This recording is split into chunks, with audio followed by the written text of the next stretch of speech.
big freaking huge IBC tubs and shit like that. I Huge would ass eat it. totes. Would you eat Yeah. it? Well, here's the thing, No. though. What I I'm would. what I'm A saying is pacu? that Fuck yeah. I've never had it, so I I wouldn't would know. destroy it. But I I would love destroy fish. it with some If it's panko good. breadcrumbs lightly fried with a little bit of wasin sauce. It's like and fuck some it, just wasabi. spice it up and eat Hell it. Doesn't yeah, matter. bro. Make it crunchy and make it spicy and let's fucking go. Dude, it's a vegetarian. I bet it tastes like tilapia, but better with some character, some umami. hey, how's everybody doing? What's All right, good? guys, we're live. Yeah. It's time.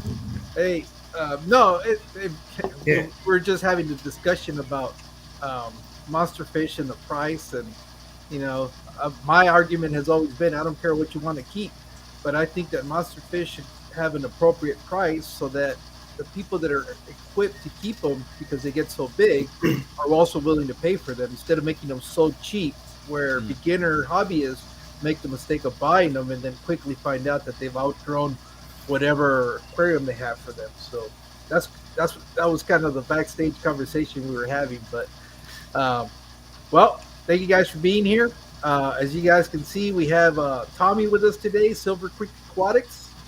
What's up? And let's do some of the housekeeping before we get going and continue our conversation. Let's say a few hellos. Steve, you got anything to say? Nah, bro. I'm ready. All right. Let's do it. Clean house, All bro. right.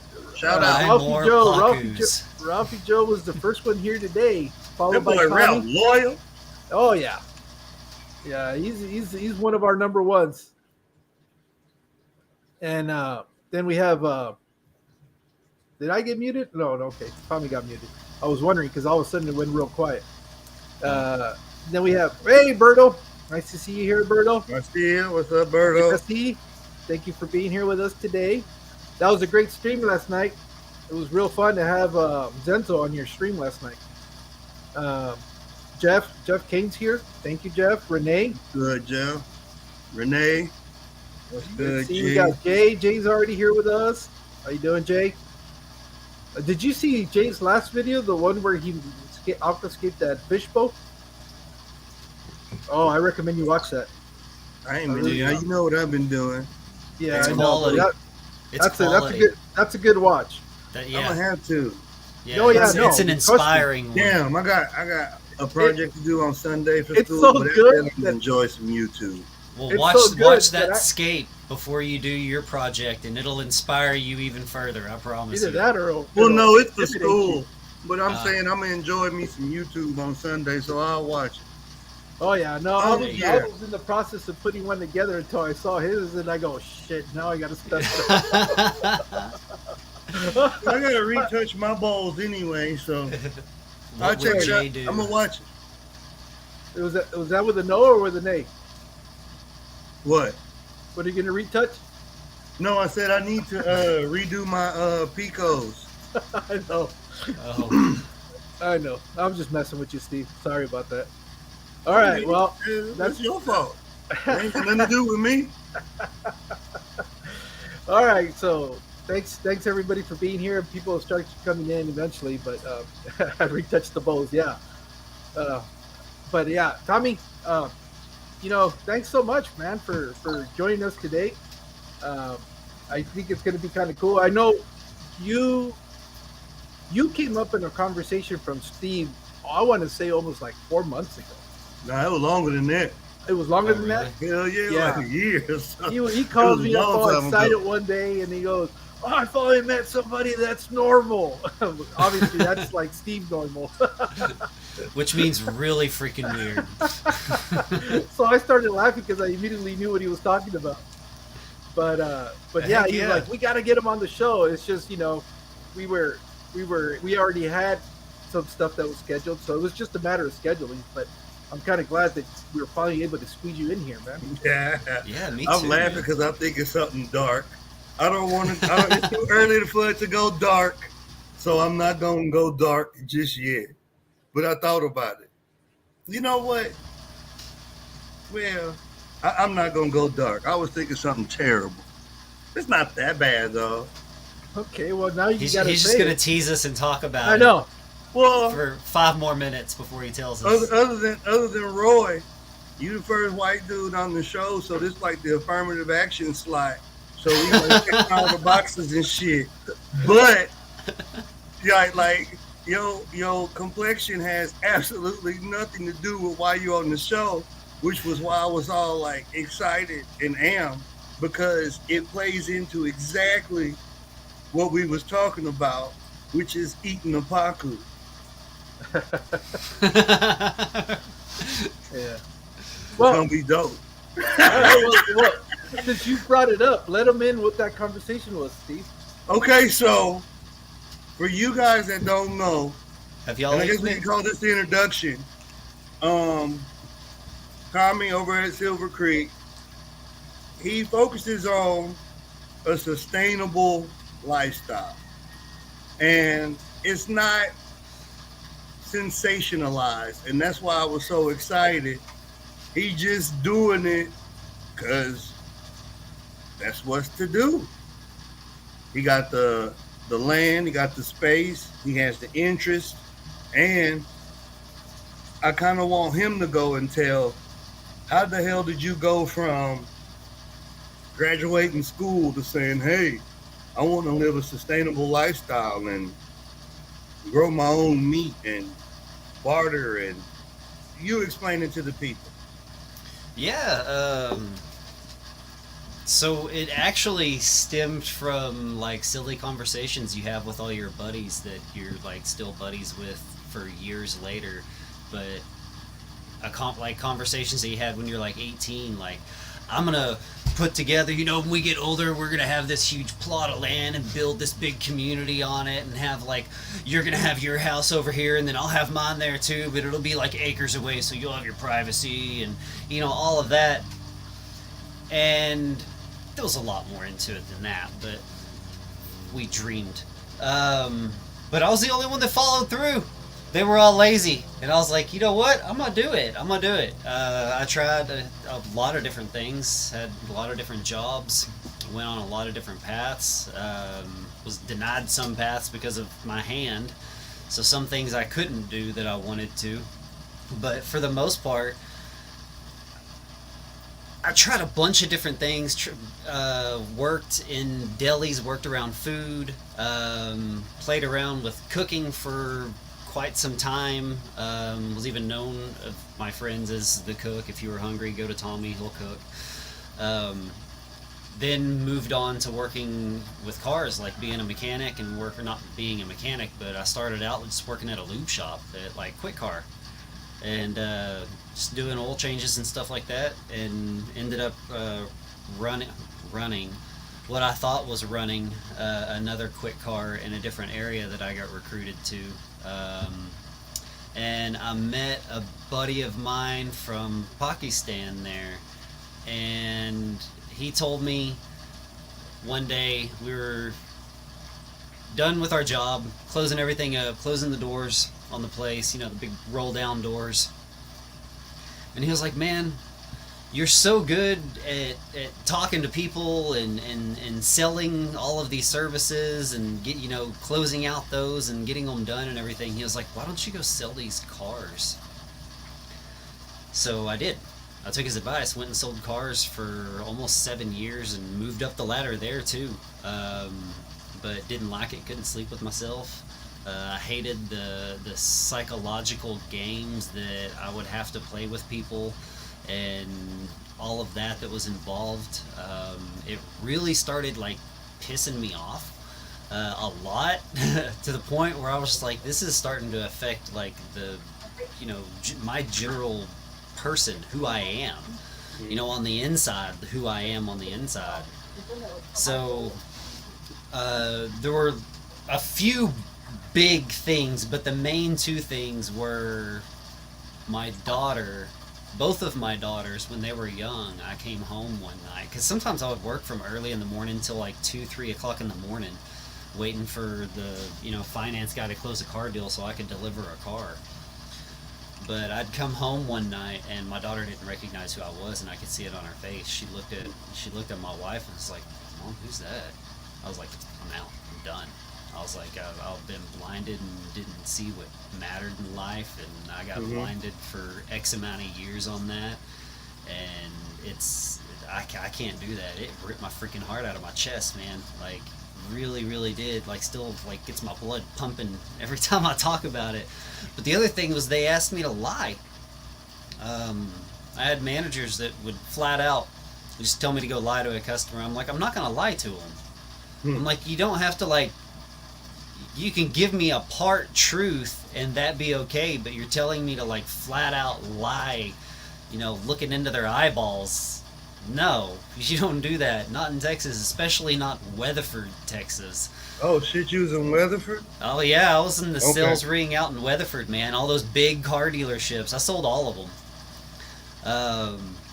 But yeah, I was like, I'm not doing that. I was like, I have a soul. I want to be able to sleep at night. I was like, if you want to go lie to the customer, you can go do it. But yeah, that caused like a big thing where I started losing ups, not getting leads, stuff like that. So I ended up moving to another dealership and started almost immediately as a manager there. So they were ready for me.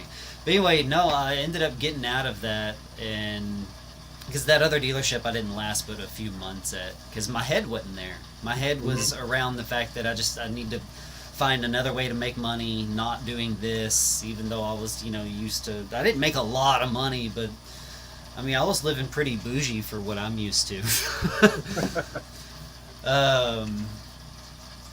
So I ended up getting back out of that, and then I'd remembered what I'd talked about with my friends, and I was like, you know what, that sounds like the simplest life one could live.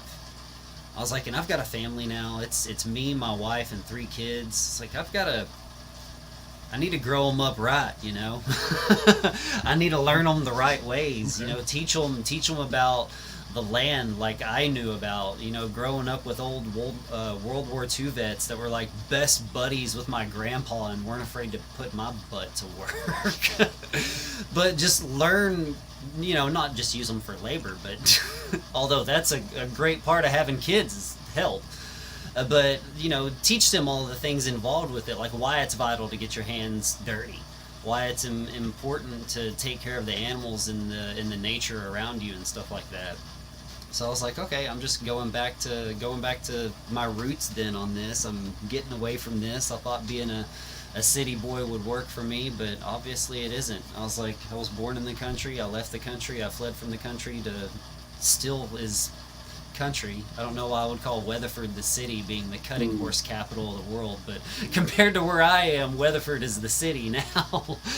But yeah, and came back out to, I'm not like deep off into the country. I'm just far enough to where I can, hide out in the woods and take a piss in my backyard and not be seen or bothered. So just far enough. But yeah, that's what did it. And then just seeing the writing on the walls with the crap going on in the world, and finally growing up and taking an interest in, I'm not going to go political, but taking an interest in... That's what I wanted to ask you, not political, but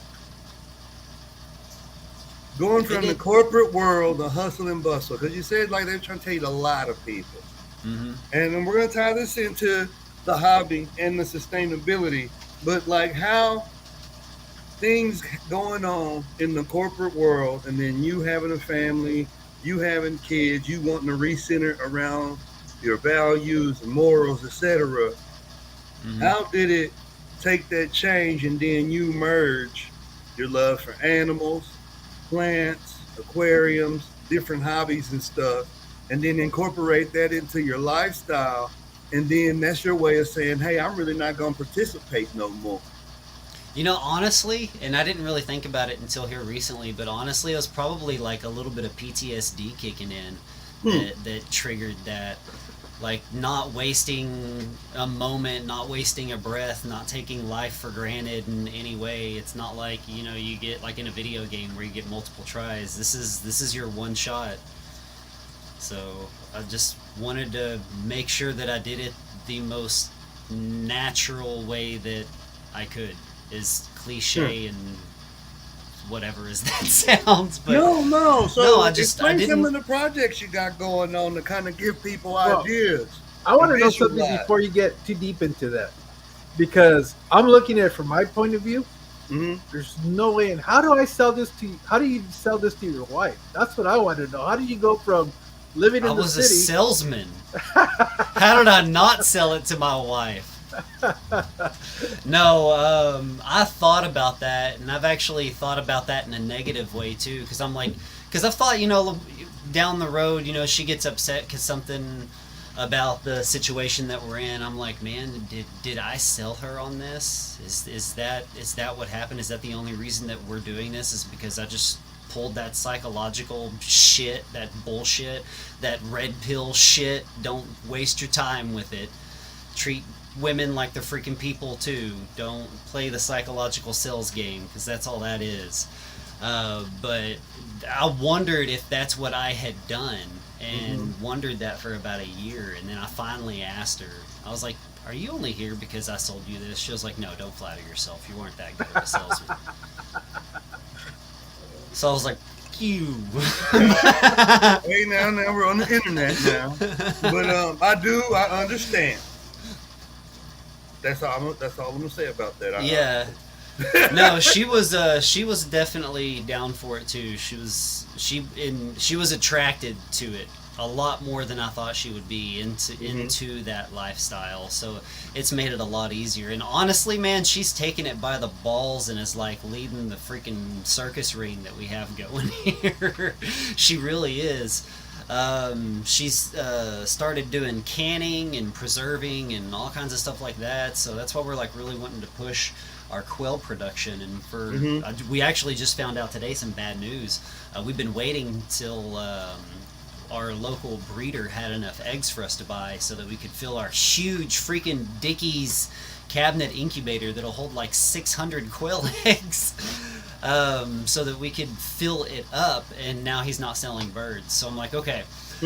I'm like looking at how many birds I have, doing bird math, on how long it's going to take me to, because quail eggs will only last so long. So I've only got so long before the egg is not viable, not fertile anymore. So it's like, okay, how many can I make in one push, and how many pushes is it going to make and take to use that electricity to run that freaking incubator to be able to push out the amount of quail that we want to keep going? Because after we have our runs, I don't want to run that incubator again until we can fill it with 400 to 600 eggs. Otherwise, it's not really worth doing. But so let me ask you this: why quail and not chickens? They're easier. Oh, okay. Yeah. The grand architect of this universe, I've convinced and told people that quail were made for the farmer. It's the easiest thing. I'm not gonna sit here and preach and say, oh, it's nice killing an animal or anything like that. It's not. Like, I look at slaughter in the same way that the Jewish people do with the shechita, the kosher form of slaughter, and feeling all of it and taking certain precautions to make sure that it goes a certain way and that certain things are done. So that the animal doesn't feel any pain, that the carotid artery is severed without a nick in the blade, so that way it's just instant unconsciousness. So it's like just slipping off into a dream, and making sure that they're calm and all of these things. But once you've done it, you can slaughter a quail in like 5 seconds. I mean, you can process one in like 5 seconds. The amount of ease. It takes 2 fingers for the whole thing. The only hard part is their little back tuft tail feathers. There's a really hard piece of cartilage. It's almost like cartilage scar tissue type that's stuck to their tailbone there. That's the only hard part to get off, but you just like give it a little twist and it pops off, and you can just scrape it off later. But I mean, it's like pulling, as far as like skinning them, not to get gory or anything, but it's like pulling pantyhose off. It's that simple, that easy. It's crazy that you mentioned. And chickens take a lot more work. Well, no, because that's one of the reasons I was excited. I had a micro farm when I lived in Florida. and you got Quaternics quail. You're running Quaternics, and they're called Pharaoh quail. And I have some Pharaoh, yeah. The I lore got- behind the yeah. reason they're called Pharaoh quail is because From during the Egypt. Bible times when the people was in the wilderness, one of the animals they used to survive off of was that species of quail. And it's the Oh, Egyptian Quaternics quail. It's an Asiatic species of quail. And That's why it's that is kosher. a domesticated type of meat quail that we run. That one. And then, you got Bob White, Tennessee Red, birds. Oh yeah. So it's crazy that you said that you were convinced that the creator of the universe made that bird for farmers because it literally I didn't did. even know that bit that you were telling me. I'm gonna It have to add literally that did. to it now. Yeah, that's literally the lore behind why they're called Pharaoh quail. Because That's awesome. when the people were in Exodus, that's one of the sustenances that they had was that Yeah, and that they're not bird, going to survive allegedly. in the wild. I mean, if you throw these things out in the wild, they put off so much of a smell. They'll survive 15 minutes, if that. If they're 100% lucky, a 15 mini minutes. chicken. Yeah, they are 100% getting domesticated eaten. bird. 100%. And they're, I mean, you can't eat it alive. No. So I don't even, that's just part of the game. I mean, hell, it's got to get to the barbecue pit some kind of way. So, of course, you got to harvest the animal, know, but some people pluck them, but I mean, that skin just comes off so easy. I mean, it's a quail, man. You're going to have that thing devoured in like 7.5 seconds. I'm a culinarian, so, but before we get into the weeds too much on that, so, like, getting to the eating a paku part, right? So, like, you're running quail, you have some other exotic fowl that you're running. What kind of horticultural projects are you running, like garden plots, and then like, are you running anything with water in it, and are you tying all that together for the sustainability in it,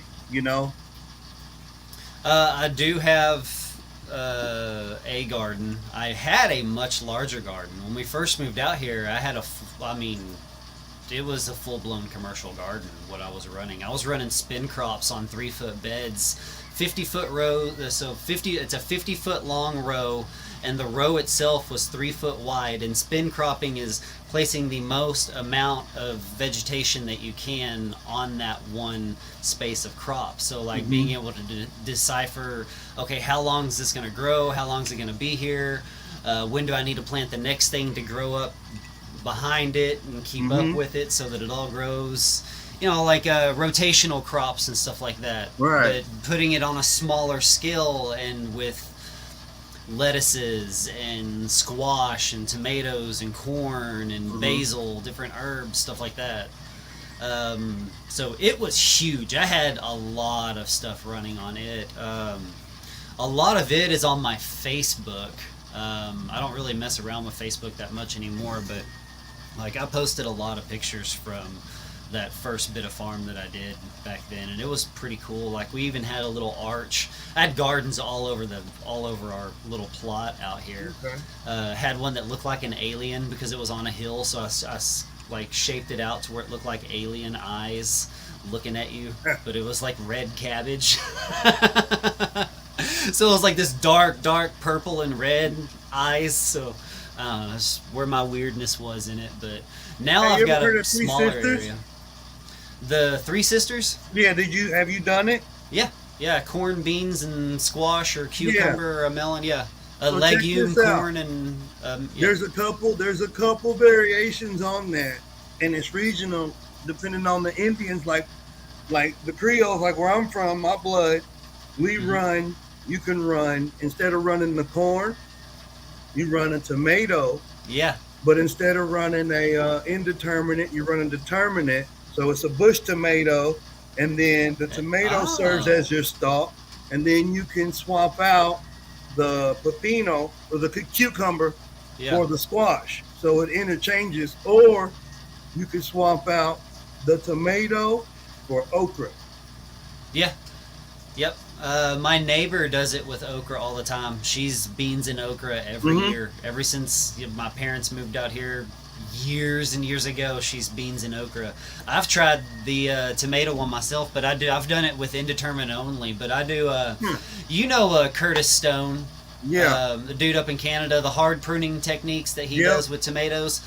I pretty much copy his techniques with tomatoes. Man, and get that's funny as freaking hell you mentioned awesome that. harvests.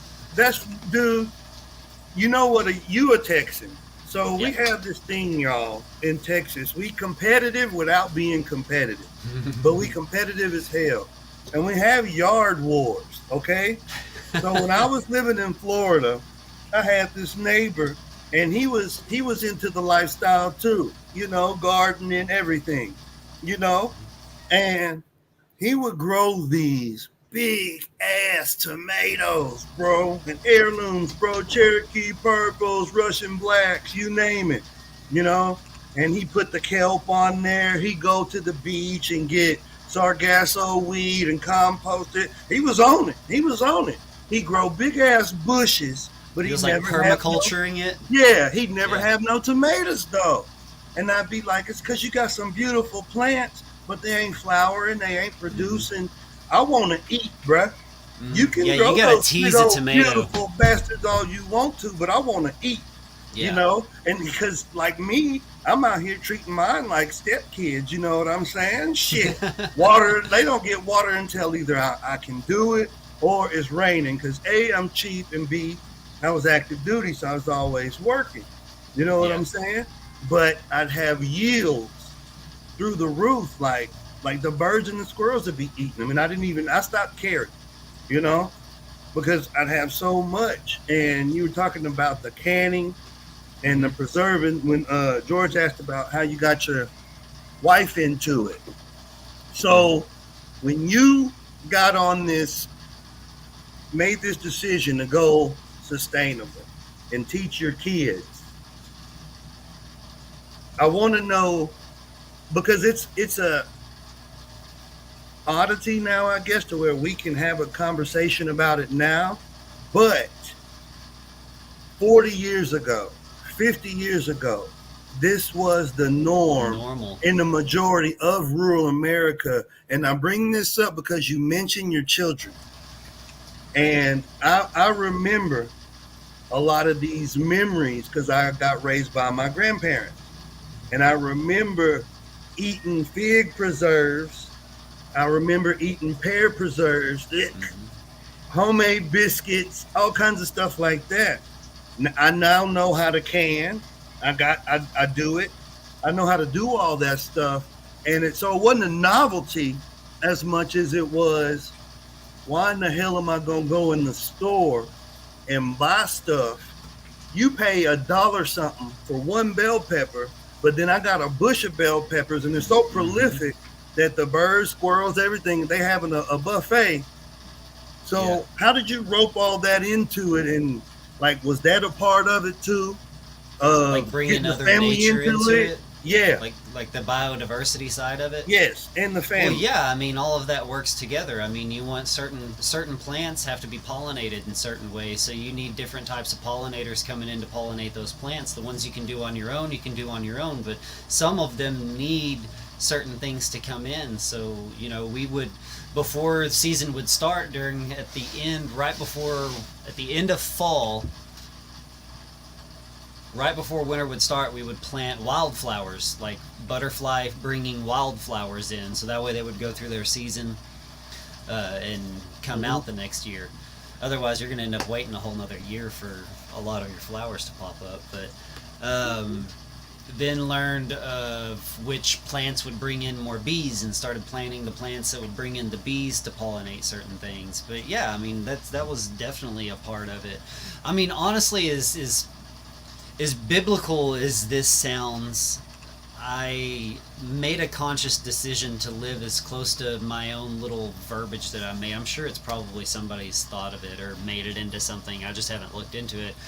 But I've told myself that I'm going to live as much like an Adamite as I can, as close to, because the best example of man that we have is if we were to look in history, is the first man. So not being a caveman beating on our chest and pounding on the freaking wall with paint trying to make artwork, but the example of man that was given the task to take care of all of the animals so much that he could name them all and have that task set before him. So as far as like the works of man, for me that just like really clicked, like this is what I want to do.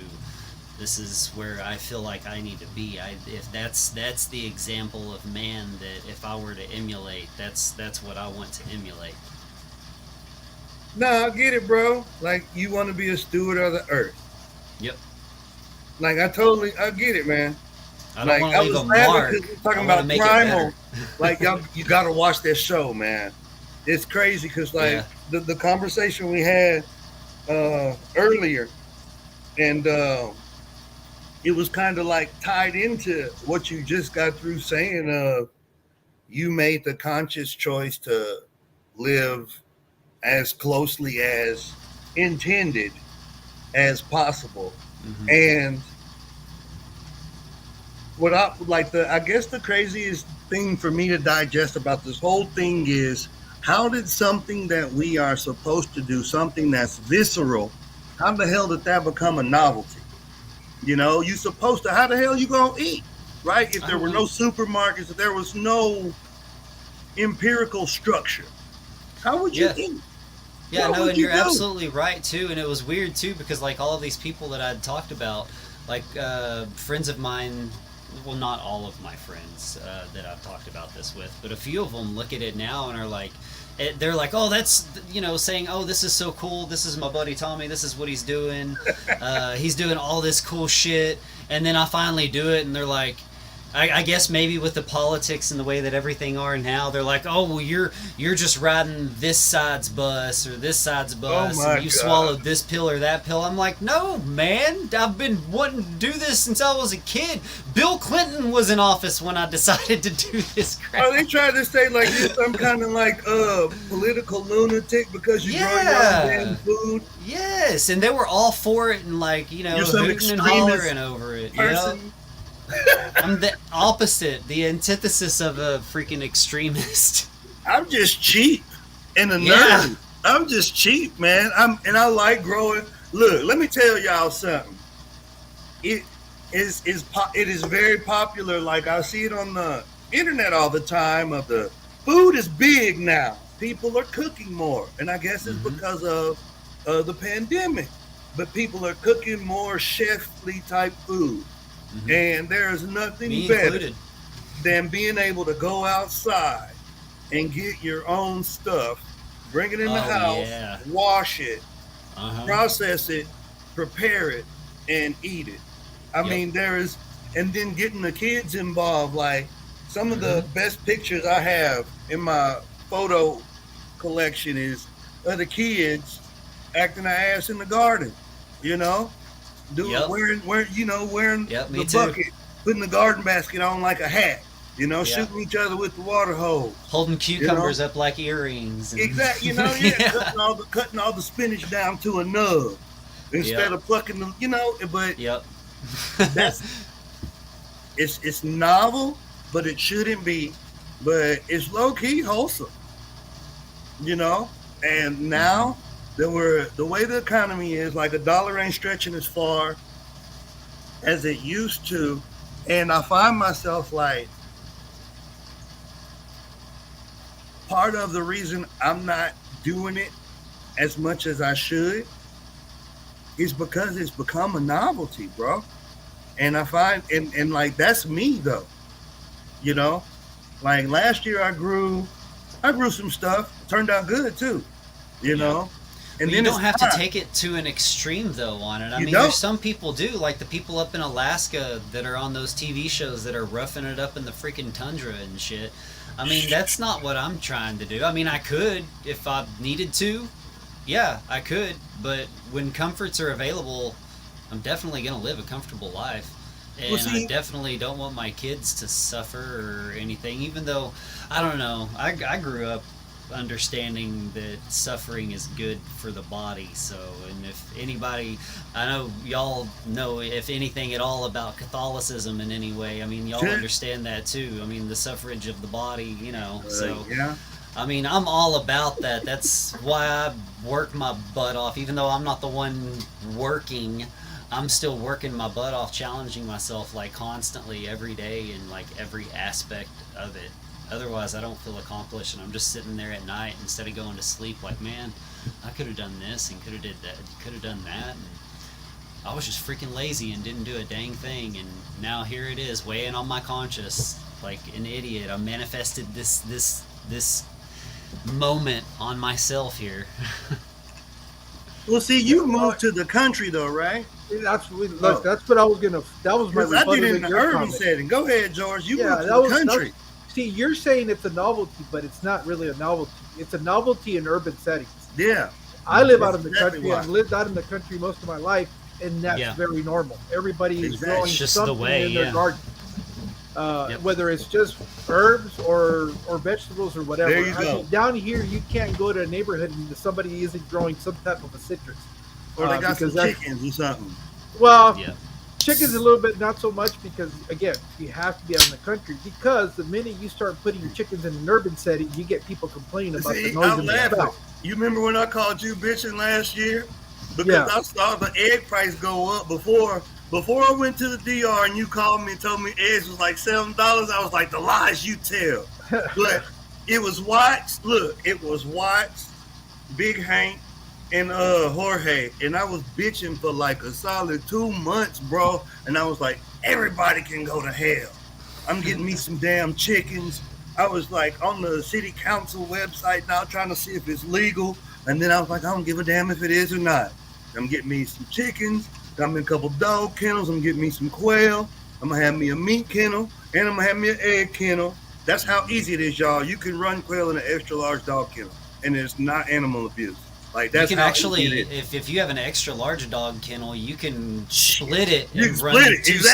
stacks. Yeah. Don't get me started, but I was bitching though because like I'm in the city. You can get you some chickens. You can Yep. grow you some. Look, you can grow salad. You can grow vegetables, hella vegetables, and you can have meat. You got rabbits. Look, I would stop at ducks, and depending on where you live, like because when I was in Florida, I had Muscovy ducks. And I was running heritage breed chocolate Muscovy ducks, and I was running lavenders. And Oh wow. since they're like a nuisance animal in Florida, because they run wild, so it was one of them blurred things to where like I literally had animal control in my backyard for a whole nother thing, pit bull related, and she was like ticket book in hand, and she was like, "Oh my God, baby ducks!" Because one of my hens just clutched out, double clutched. So basically, she bullied everybody in the yard and hatched all of them. So I had like 25 ducklings on the ground, and nobody cared. She didn't even care. But that is one of the best meats. It's like a sirloin steak, Muscovy duck breast. And I don't want to mess it up, but it's like a rat with feathers. You don't have to take care of it. As long as a dog or a hawk or a car can't get to it, they're fine. Yep. They're Yeah, they're in literally a fine. fence. They have a pool of water and Yep. access to food, or you have a deeper pool of water that you're growing your own food and organisms in, and they can just eat off of out of that. And if you have no water and they're not clipped, they'll find water. They'll find it.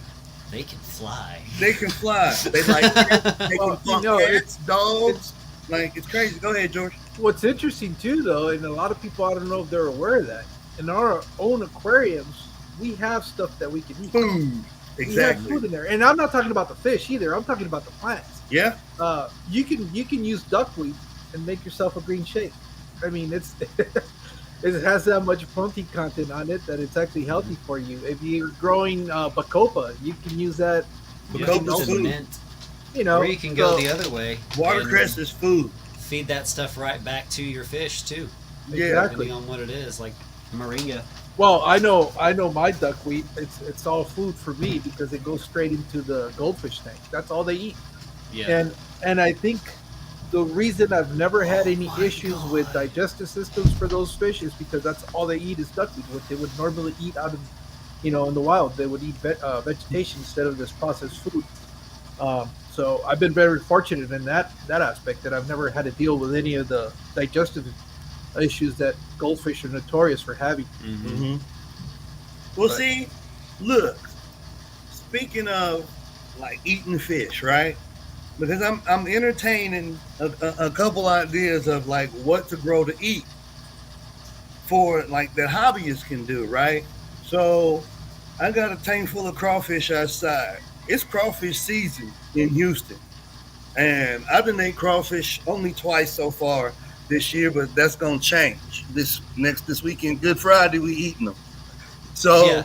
People don't know those red crawfish that yeah, you're buying at so the aquarium shops so are the same and stuff if that are in our creeks. exactly. So that species of crawfish is Procambers Clarkeye. It's Clarkeye. And I got the Big Hank and Watts hooked me up with some of the self-cloning crayfish, right? Now, if you could, depending on where you source, like you can get anything year round in Houston. So we get a lot of imported Asian aquaculture crawfish here. And sometimes per the labeling, per being able to import them, they gotta have the species. Because that's the rules. They gotta be dead, frozen, and identified, blah blah blah. It's coming from another country, pathogens, blah blah blah. You know what I'm saying? Money, stamps, the game. So I'm looking at the package one day on some of these crawfish, right? And this is when I was in Virginia. And that's the only reason I bought Chinese crawfish, is because I was in Virginia, I was nostalgic, I was homesick, and I wanted some crawfish to eat during Lent. Speaking of Catholics, right? Mm-hmm. So I'm thinking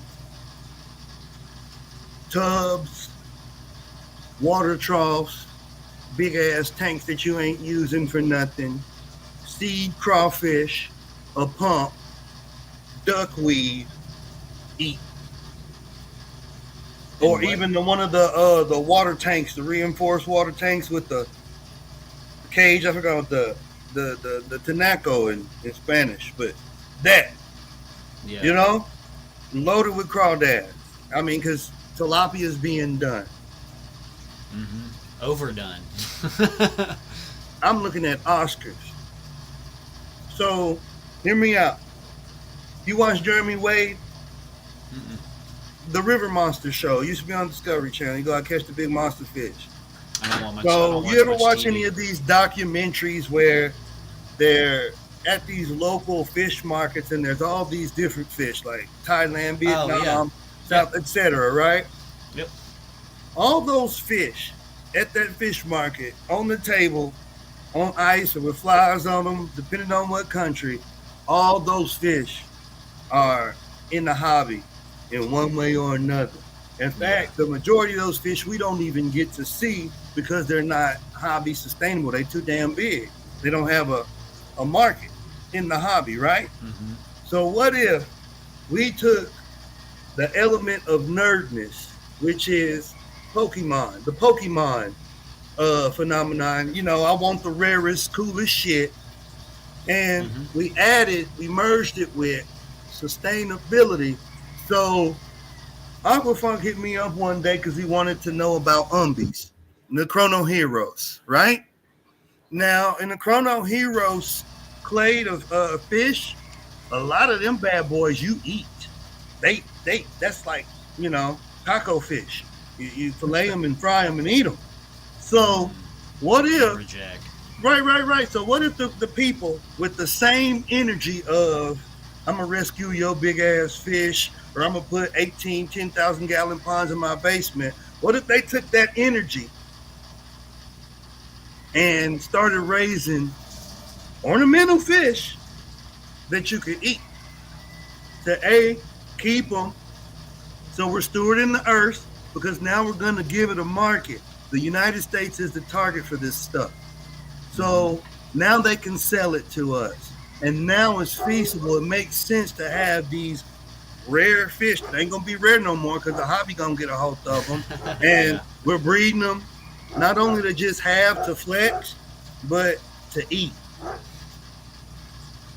Think about that. I mean, especially like some of the cold water species, like Yeah. bass, sunfish, bluegill, perch, especially like in that line. Like, I'm not gonna lie, that's I mean, talk partially the about first reasoning world why I'm problems, though, justifying right? doing a cold water tank is because, hey, I mean, if something happens, I could eat them. It's first world. That's first world shit, bro. There's this cat on YouTube that turned his old water cistern in the basement into a damn eel tank.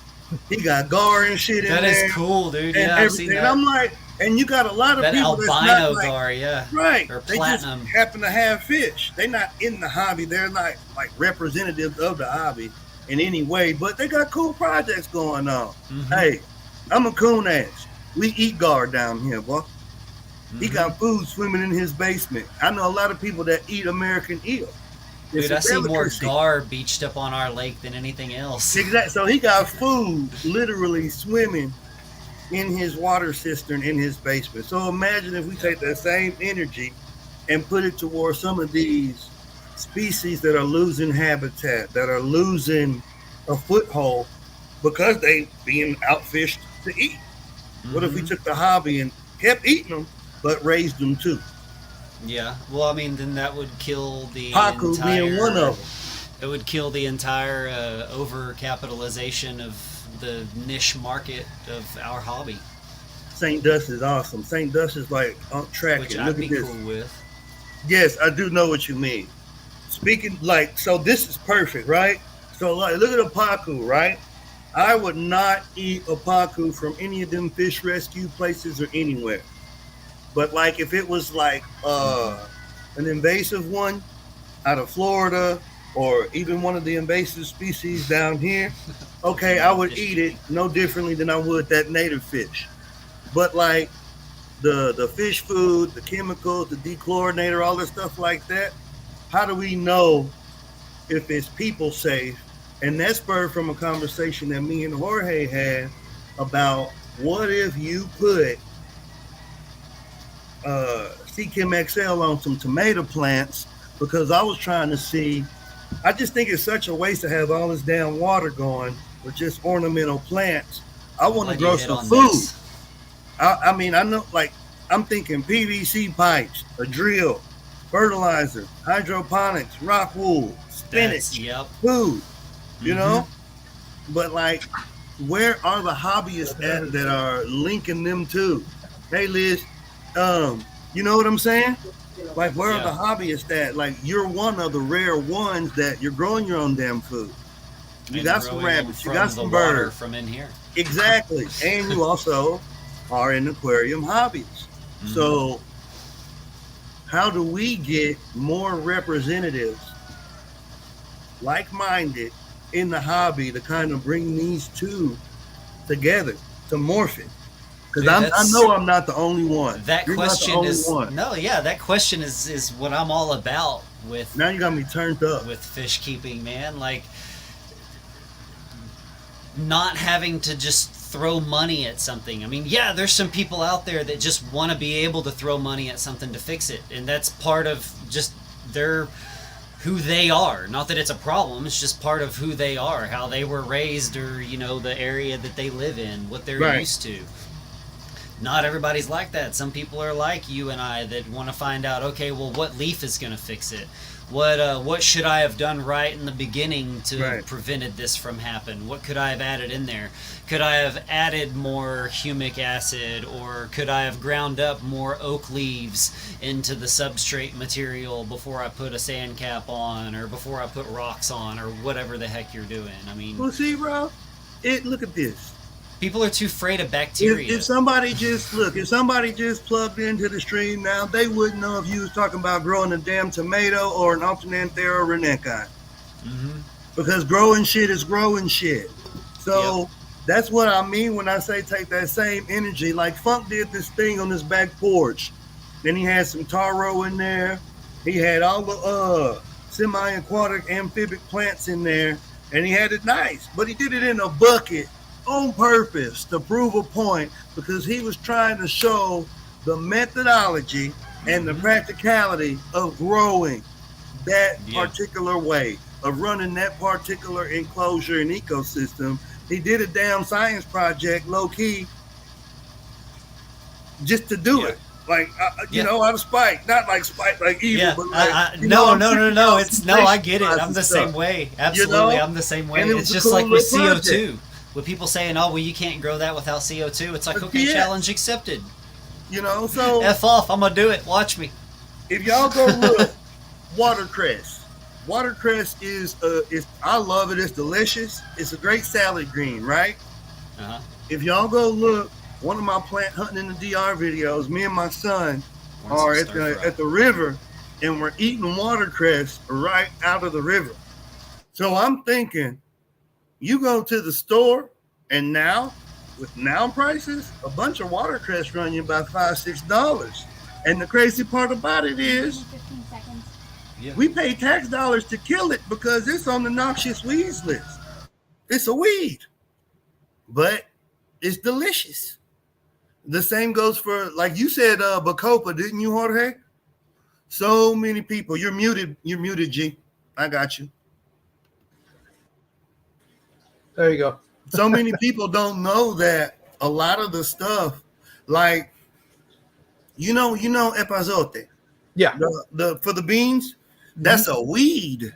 But so many people don't know. That's what Berkeley was mentioning in the chat, that there's a lot of weeds that grow out in our garden that are medicinal and food at the same time. And there's a lot of aquarium plants.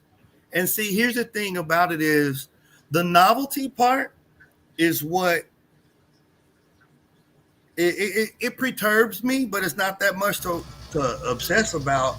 And I say that because I'm not finna sit here and tell y'all to go take your damn trimmings from your aquarium and put some ranch on that shit.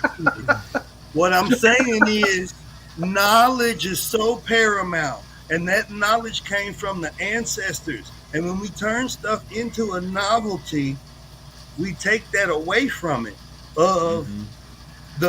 When we sensationalize like that and it becomes a novelty, it's like we losing a part of ourselves. Kind of like you having a lot of them people to make money so you can feed your family, or you could just go outside, sweat, dig a hole, and eat guilt-free. Yep. You see what I'm saying? So that, please don't go eat your plant clippings, y'all. I said the knowledge part is, this is what the part of community is. Like, I want to build. We're building this community. Yes, T-Bird Raven, people eat turtle, honey. Yep. I don't personally eat turtle because I don't know how to process it. I won't, but I've given turtle to people to eat because like it wasn't gonna make it because it like swallowed a hook or it was just in a bad way, and I want to not waste it. So, you know, humanely euthanized it and gave it. I had an auntie. She was like a great auntie, like my grandmother's auntie, and she was old Creole, bro, like 100% black ass Indian, 100%. She looked like she looked like Cicely Tyson. Just like she stayed beautiful. Like she had cancer for 20 years and nobody knew. Dang. She's almost 100 when she died. Yes, she used to keep a damn turtle at all times outside like it was a chicken or a rabbit or a goat, and fatten it up to harvest it at a certain time of the year to make like the turtle stew, like cuvion is the French word, but yeah. And they ate turtle. I don't do turtle. We'll eat alligator. I ate snake. Squirrel is delicious, but I mean, yeah, I ain't no turtle. Can't, yeah. Crawdad, sure. You know. Well, but hey, you were talking about something earlier with mixing aquarium products in with gardening, and how you and Jorge have talked about that. There's actually somebody in the comment section that had started a discussion with me on that, but I didn't know where to take it because there's no info on it at all, like everywhere that I looked, and that's Brookley Bill. We were talking about using for compost piles for your mulch and for your garden, for your compost. Yeah. Using either the water from your aquariums or in that water having chemicals like Prime in it. Right. And if that's safe for the garden and safe for human consumption once it's as it's this is getting good, all yeah. over me. Once it's metabolized and got down into the soil itself, like if it stays alive and if it's, I don't know. But yeah, there's a lot of questions like that out there. That, Have you done any research? Because I have, and we can dig into this if y'all want to. if you have the answer, I'd love Look, to have the answer Like to we that finna because geek I mean, out. So I have used aquarium water without any adverse effects. I've composted duckweed and clippings without any adverse effects. You got to pull up the MSDS on CChem, and they're pretty transparent. I think it's just with- sulfur and sulfur salt. Yeah, isn't it? they're pretty transparent.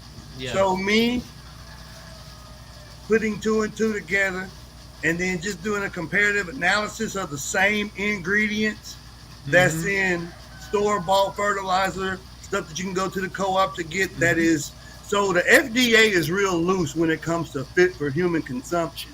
And it's all about meeting codes and stuff when you label a product as something. So like, I'm not trying to get in trouble or get sued, but there's a specific product that's made by the same people we talking about that you put in your water, and it's supposed to emulate CO2. Well, depending on how you list the chemicals that's in that, it is also a very effective algicide. But they can't label it as an algicide because it'll open up a whole bracket of selly stuff that I don't want to get sued for because I don't have the money to get a lawyer. It's tied up with immigration. So, like, based on that, I think it's cool. Because if you look, even organic, organic is a hoax.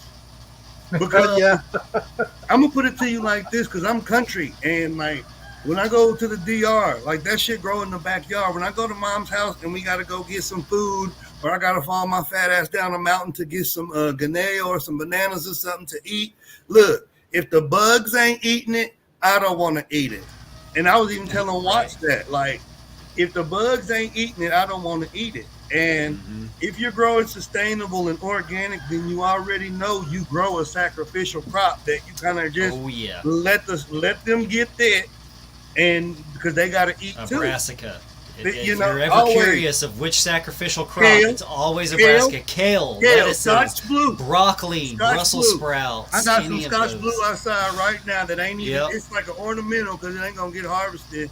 I'm about to run me a crop of some Florida broadleaf. Yeah, there isn't any organic anymore. Not even in the Well, water systems and the it's not. streams and So- stuff. The fish that are in our natural streams have freaking chemicals and antidepressants and all kinds of stuff in them. And every day you turn on the news, there's another alleged chemical mishap somewhere around the country.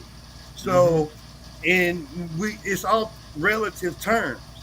Yeah. Me, the dirt outside, that's the dirt outside, you know? And I grew, everywhere I've lived, I've grown food. I can say that, you know, everywhere I've lived in my adult life, so 18 and up, I've grown food. Well, the whole thing with the organic stuff, as far as being a scam, I got to see it firsthand because down here, it's, I mean, before working at the dam, I used to run the ditches out here Arizona. for the watering and stuff like that. And the fields are labeled organic, and they're supposed to not use any of the fertilizers. But the reality is, the FDA or the Bureau of Ag only works from 8 to 5. So from those times, yes, it's organic. After 5, yep, it's just like free range we would with catch chickens. the farmers. We would catch the farmers dosing the water after 5 o'clock.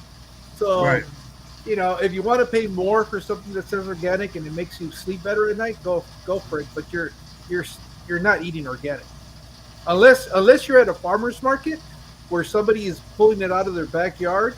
That's probably the only place you're ever going to have organic. But anything that's grown commercially, 100% guaranteed it's not organic. If you got to pay money for it, that it didn't come from a neighbor or a friend, it ain't organic. Organic is dig a hole on a Saturday, rainwater and dirt. That's it. Put some seeds or some plants in there, some seedling. That's organic. And be honest with you, that's how That's how I grow stuff. I ain't gonna lie, use neem tree oil. Yeah. You know, Stinks to high heaven. you Don't know, use but neem in a greenhouse, by the way. I found out that and I the hard mean, way. there's ways and stuff It'll to do it. choke I'm you. not saying don't use pest control, but like getting into can you use fish tank stuff for like I water my tomato plants. I water everything with fish tank water. Yeah. You know, but then too, knowing that I was using that water for stuff that I'm gonna eat, it changes the way I tank.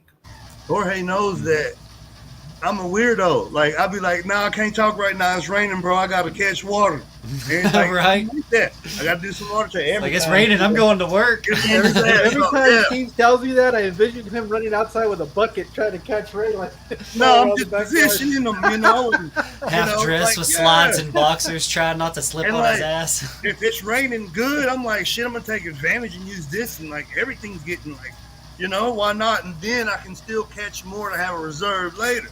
You see what I'm saying? So I get my work done while it's pouring down, waste what I need to, and then I can reserve at a later time. So any of this fish tank water, I'm totally cool with putting on some food to eat. Then look at your fish feed, right? Like, what do you feed your fish? So, like, if I'm feeding frozen or live, I don't see an issue. You know, flake food, pellet, commercial food, then yeah, I'm pretty sure. And then, like, the medications, you'll see it, and it'll say, and this is what all led it. I read a bottle of fish medicine. I forgot which one, and it clearly said, not fit for use for fish for human consumption. So I was like, well. So there are things that are used, you know, that you can use for fish, and you know what I'm saying? Because running a vat of tilapia ain't no different than running a vat of. I mean, if it's going to go one way, it's going to go the other way. Exactly. Equals so what is opposite this reaction. human safe consumption chemicals like that I can run in my koi pond and then eat them bastards versus that's you know on the exotic ornamental side that I can't. Dude, that's what got me put. on the leaves and the dirted There you substrates go. and the deep substrates And and that's the what algae. it is. It's botanicals. It's botanicals. Indian almond, West Indian bay, tea tree oil, and that's really volatile. So you got to be cool with that. Fig is a good one. But yeah, there's a bunch. Mulberry is awesome. Do you have anything in water now that you're eating? Me? Yes. I'm actually starting my moringa in one of my tanks right now. Oh, that's right. You got the moringa sprout. Yeah, okay, so my dog dug out. I had a tree actually coming up. Like, it had already gone through its, 2.5, 3 week sprouting process where it digs down its root, and its secondary little cotyledon section started coming up. It was about 2 inches long. My dog found it and ate it. So I'm starting some new ones here. I'll show you how I'm doing it. That's my tadpole pond. Oh, yep. My headset doesn't reach that far. Okay, and the little cups right there. Yeah, this is a poly top, and I just drilled holes enough to hold these cups. And I've got the moringas right in the flow of the water. With a little hang on back, so that way they're in constant flow of warm water. And just have them sprouting in there.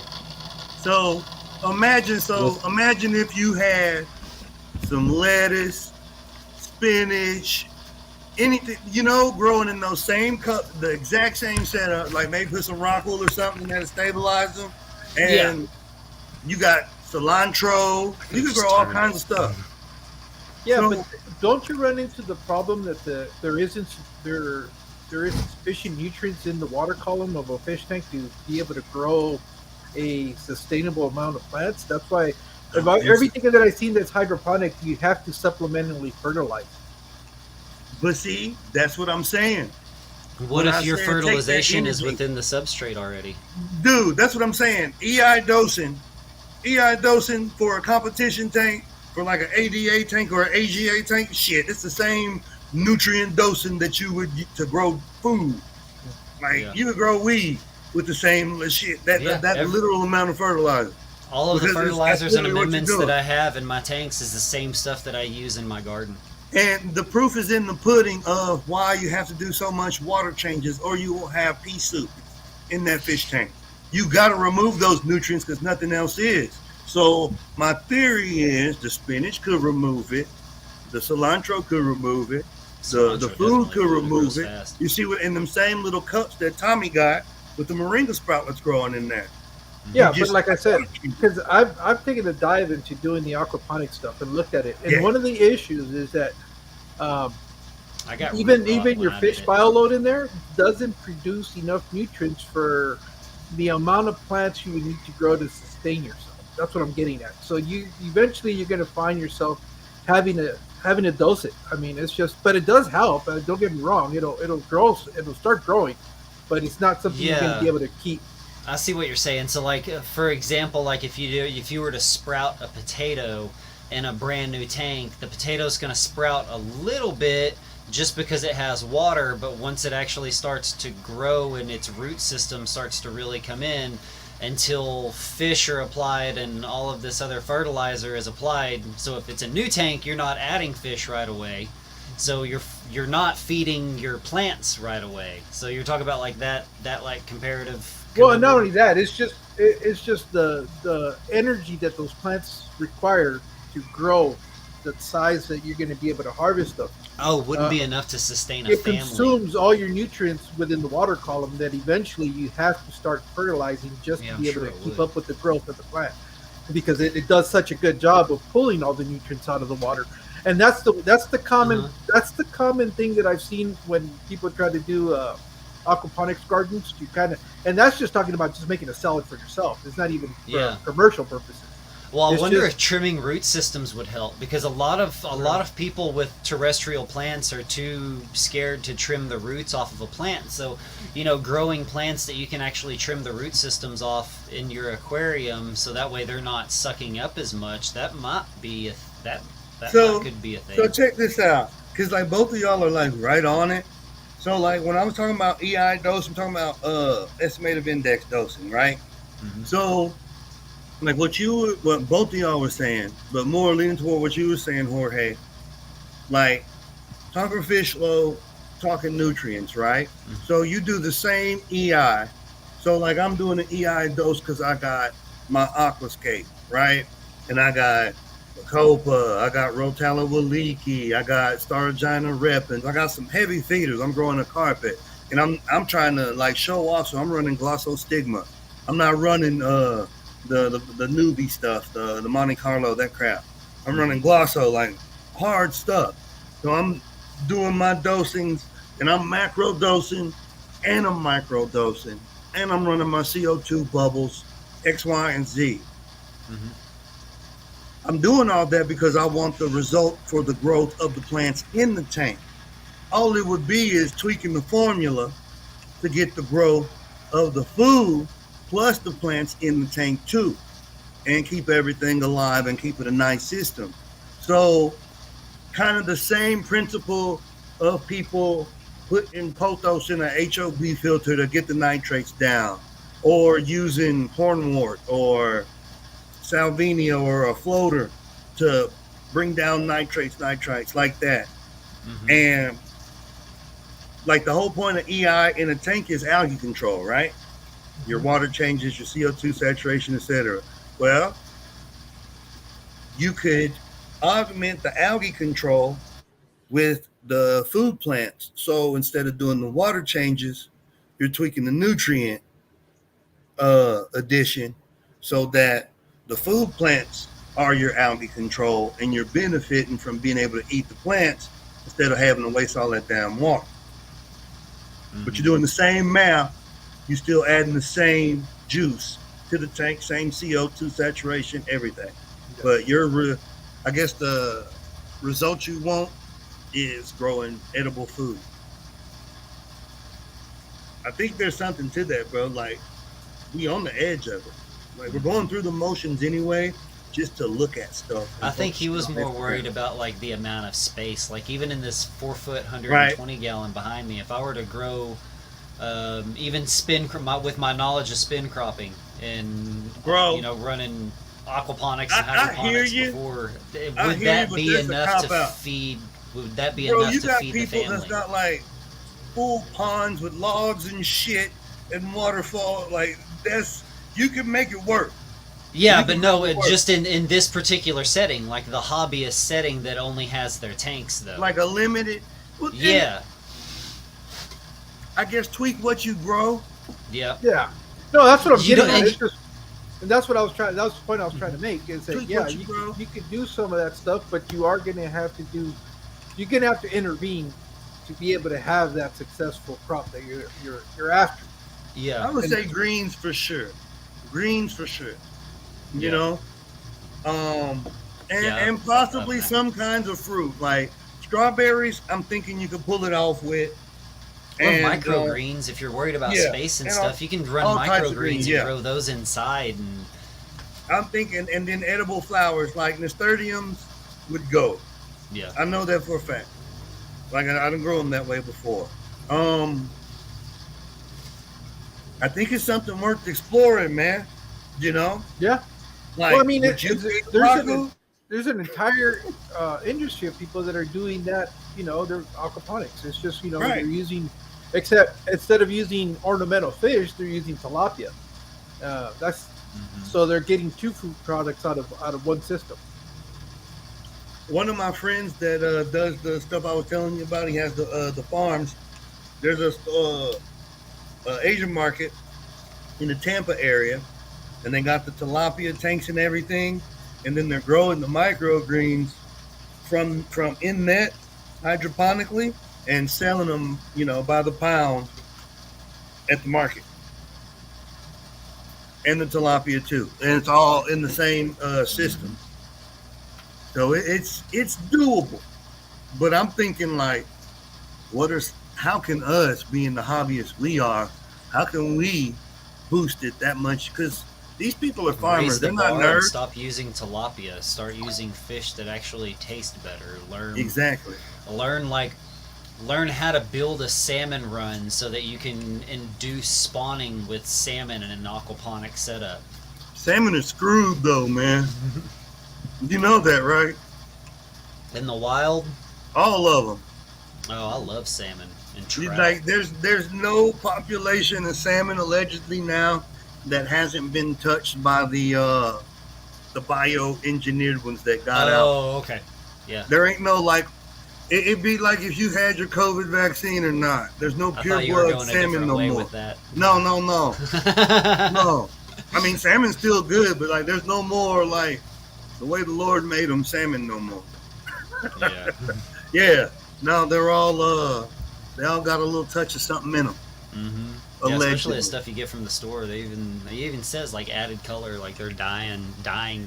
Doing So do whatever they you can know to the make story of salmon, right? them- No. So like the Japanese never ate salmon because their species of salmon is loaded with parasites. But the Norwegians are damn good at salmon, and they aquafarm it, they aquaculture it really good. So the Norwegians figured out how to get the Japs eating salmon, and that got salmon popular, and that's what pushed the salmon boom.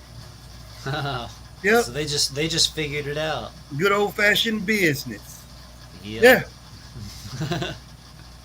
Like think about that. Like salmon, the only salmon we ate was like in a can, and it was in nasty ass fried salmon balls. I don't care who I piss off. The salmon croquettes.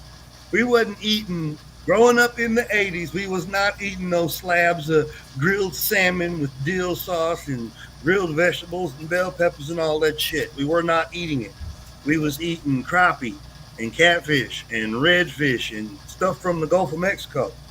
We wasn't Whatever they can eating mix salmon. in. If we ate salmon, it was literally in a can.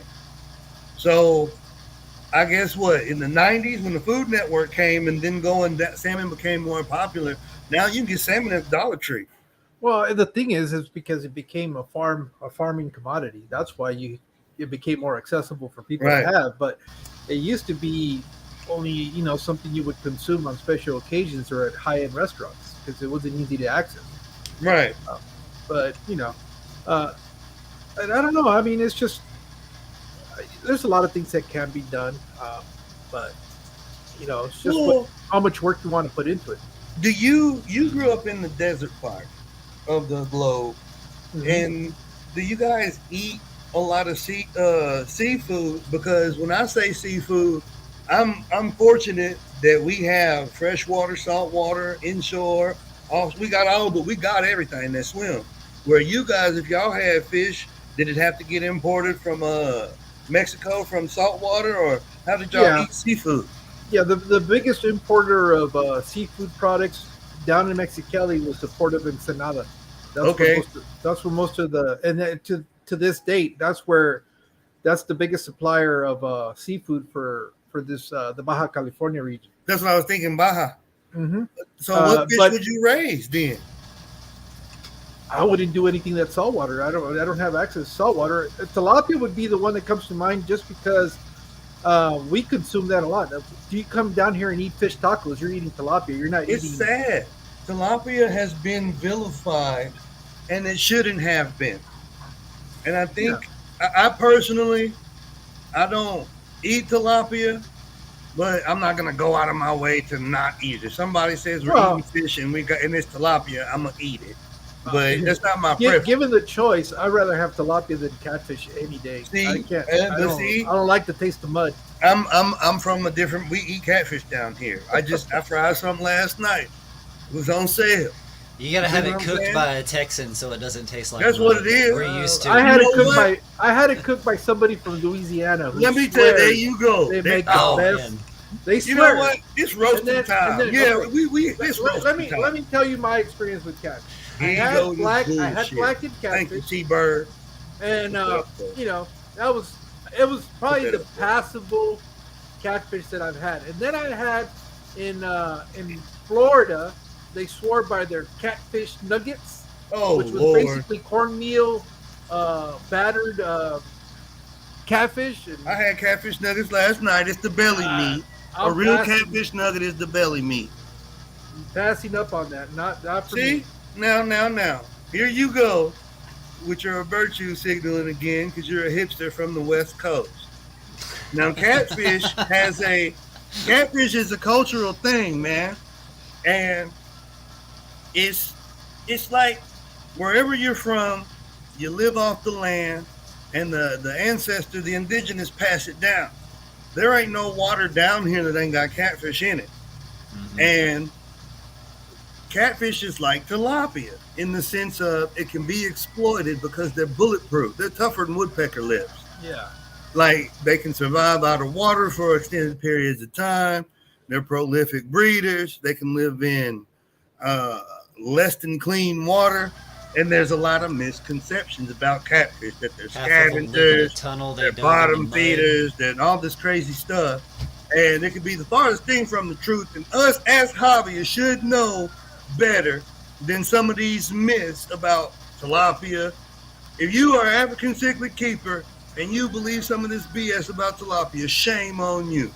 If you keep predatory catfish and you like catfish and you still believe that they eat mud, shame on you. Like that's the kind of stuff that I'm talking about.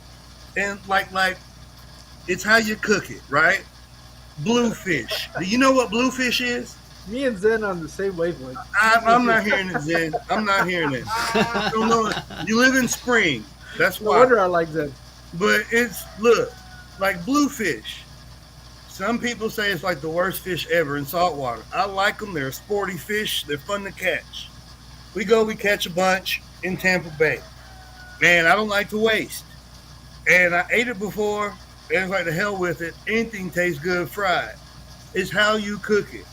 I turned a firm believer that this was trash fish into now he goes and catches and harvests bluefish because I showed him how to cook the damn thing.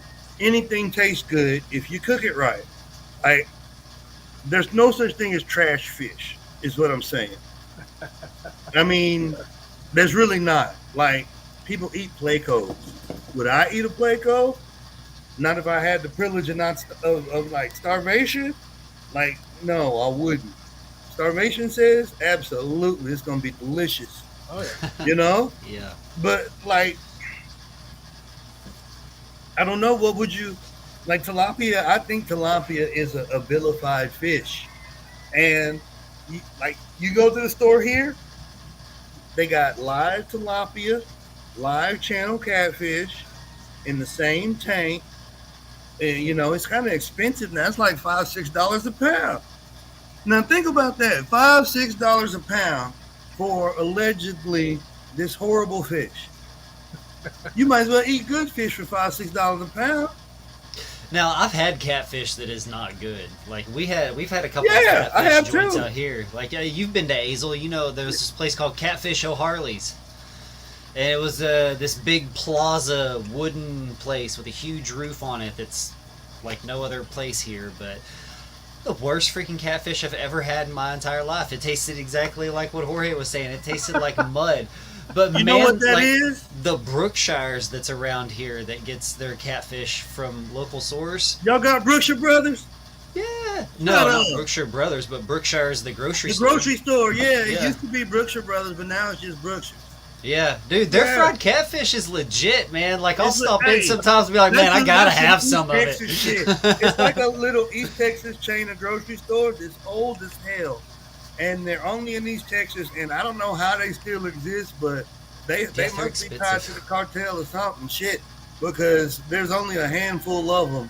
Because it's like And- the only one where they still bring your groceries out for you. Yeah, it's like Yeah. the old-fashioned 50s model of Yep. a grocery store. They got bag boys and all that, and like they got chicken wings and a deli and Yep. a meat man. And, yeah. Yeah, But their the deli's reason it comparable tastes to like that- Albertsons You know why that catfish tastes like that? because it's from here It's in the Gulf. fed. It ain't wild caught. Oh, It ain't wild caught.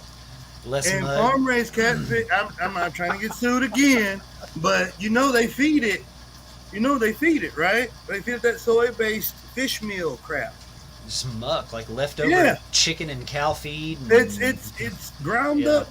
It's ground up guts and sawdust with glue Yeah. in it. Yep. So yeah, Meat or they absorbs use what it straight eats. corn. So That's yeah. why I told people that's so important about like with the cows that you eat, like with eating, That's what I'm grass-fed, getting at. pasture-raised cows instead of like corn-fed cows. It's a huge Now the light difference of bulb's quality. going off. I'm talking about us being hobbyists, having the knowledge and the love that we have. We could be sitting on $1 billion industry of making sustainable aquaculture fish that we don't have to feed sawdust, pellets, and glue, because See, only F we you, know Bill what we Gates. know. Well, isn't that what Dexter World is doing? More or Up there less. in the Philippines with all the catfish that he's mass producing. More or less, yeah. In the pond, yeah. You know, the and mud feeding ponds. feeding the larva, mosquito larva, and killing two birds with one stone. Well, he's not really. even feeding them. He's allowing. Well, Well, yeah, he does supplemental feeding. You know, go collecting the Daphne and stuff like that Yep. to supplement, to And, augment. Zola and yeah. Duckweed, another one. You know, so I mean, I think it's definitely something worth taking a more serious look at. You know, because groceries ain't getting no cheaper, hmm and the same problem we have of trying to figure out what to do with our convict babies or our Ibiakara babies or our whatever. You know, shit, you can eat them. Not those specific fish, but find ones that are palatable, that are just as prolific and exploitable. You know what I'm saying? Yep. Like, I got some fillets, some vacuum sealed fillets. Let me trade you, for whatever you may have. That canister filter. Well, I don't use filters, so that's a lie. I don't know. Maybe you got a couple buckets of dirt I want, some sand, some zebra stone, a good nice piece of wood or something. Pause. Hearts. Damn, that don't even sound good. Decorations for the aquarium. There you go. What's your wood? Your hardscape. Shut up. Pause. Yeah, I mean- well, I know this is going real good, but I hate to be the bearer of bad news. I gotta go to work in about half an hour, Oh so no. I'm gonna have to get ready to jump off. If you guys want to hang out, you guys can hang out, and I'll catch you guys on the YouTube. But Well, unless you you got want, anything, we can wrap it up. well, we didn't even scratch the surface with Tommy because we didn't even get to find out how he got into fish keeping. So we'll leave that for the next time he comes back on. Cool. So, but other than that, I just want to say thank you guys very much for being here with us. Hopefully, this is why we purposely added the IMAS and everything else at the end of our stream, because we do enjoy conversations that are not so directly tied into fish keeping, but yet sort of are, I guess. We'll correlate And, somehow. Yeah, but this is an example of those type of conversations we might have in the future also with other people, because Right. there's so much more just to us than just keeping fish. So, um, you know, I just wanted to say thank you guys, especially for being a Saturday. You guys hanging out here with us. Thank you very much. You got anything else you want to add, Steve? No, that's pretty much it. You, Tommy? Yeah, thank you guys. I appreciate it, man. Y'all It's been a pleasure having been you. one man. of my favorite shows to watch. Like every Saturday, I'm like, yes, nobody's bothering me. I'm watching Fish Planty Moss. Yeah, well, we And now always I'm on see you. it, so. We always see you going ham on the comments. So, you know, it's been a real pleasure having you on.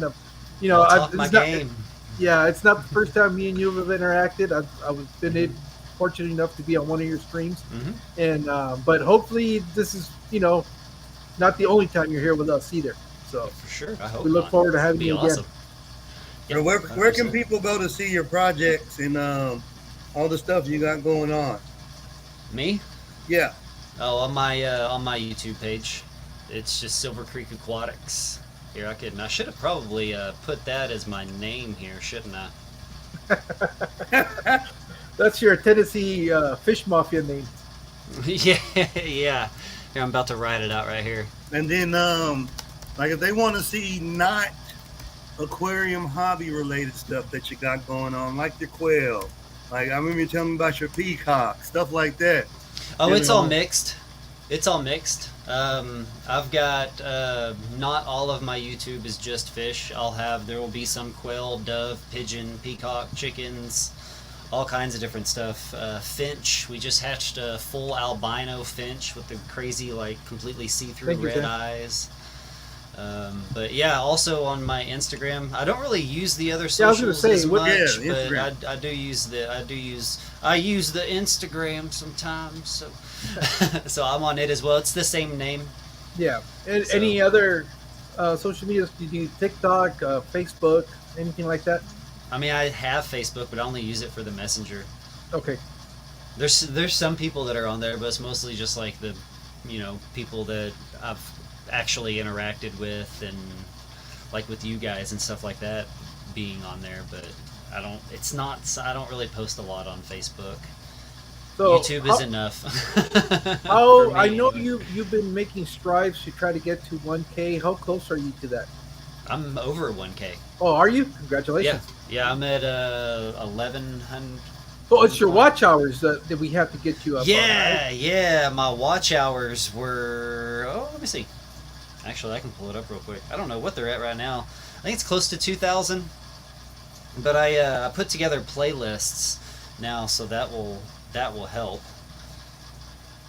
So if you I'm guys have an at- oh, no, opportunity, not help out Tommy 1,300. by going to watch some of his videos, even if you're just playing it in the background, so that he can get his watch hours That's and not focusing. and have him meet his goal. Yeah, You 1,300 watch hours. you also have a live stream channel. Is that on your channel, or is that Mhm. just Father Fish? You get watch hours from that from the. Oh no, the live yeah, feed? this camera right here. No, that's just strictly Father Fish. They wanted to set it up to where it did that, but I am not a tech person at all, and there was a lot more involved in doing that. And I was like, yeah, just run it on Father Fish's. But yeah, on Father Fish's YouTube, he runs a 24/7 live natural aquariums around the world.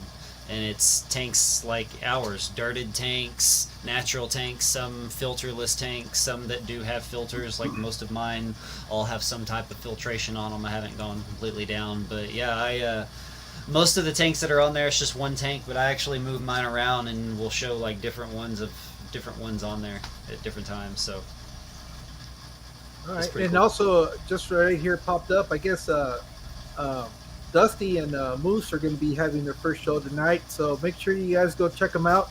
Um, you know, other than that, I think we're good. So thank you guys for being here once again, and we'll see you guys on the stream somewhere throughout the day. You guys take care. All right. Have a good one. Later, y'all.